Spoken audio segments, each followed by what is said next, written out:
Hey guys, it's this fellow Cloth here, and today inside of this Monster Legends video, I'm going to be going over a lindworm and telling you guys why he is so good and why you should get him out of the breeding event going on right now. So if you didn't know, lindworm is a support slash denier. He is probably more of a denier though, in my opinion. And he does look like this, and he is OP rank, which is the highest rank you can be inside of Monster Legends. And we have his traits right here. He's got hardened, cooldown immunity, and self-possession immunity, which honestly are not that good. His traits are probably the weakest things about him, so don't really focus too much on those. Instead, we're going to look at his relics next, which are Staff and Essence. Essence is of course the best relic in the game, and Staff is pretty great as well. And now let's go ahead and move on down to his pros. So he's got two forms of denial and cooldown activation and baby reversion, which is definitely one of the best ones in the game. Baby reversion is just very, very good. And then he's got nice cursing. He's got curse, PER, and death countdown, which are all pretty great. And he not only has PER, but he also has NER, which is why he is such a good support as well, because those are the two main things you want to have on a support for it to be really good. And he also has space time and evasion, which are both very amazing. Two of the best support things in the game as well. And he has cooldown deactivation to avoid cooldown activation, and he also has turn transfer, which is really great. And he is actually the fastest cosmic denier in the game, which is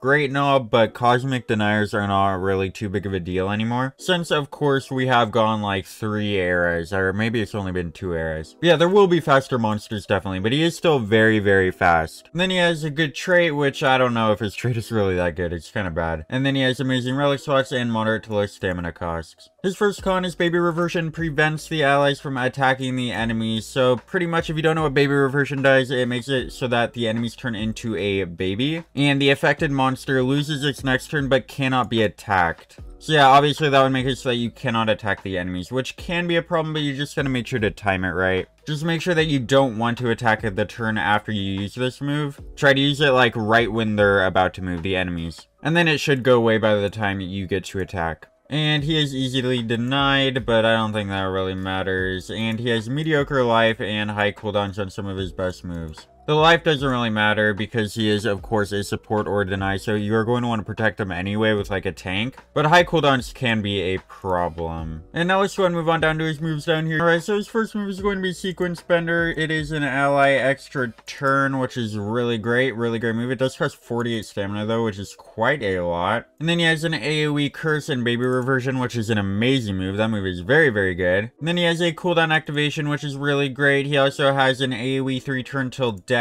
and self space time with evasion, which is really good. And he has a cooldown deactivation right here, and he has a curse and positive effect removal. So yeah, really great moves, really great monster. I definitely suggest you guys try to get him. He has a lot of very unique moves with the baby reversion, stuff like that. So yeah, definitely still worth getting, definitely still worth using.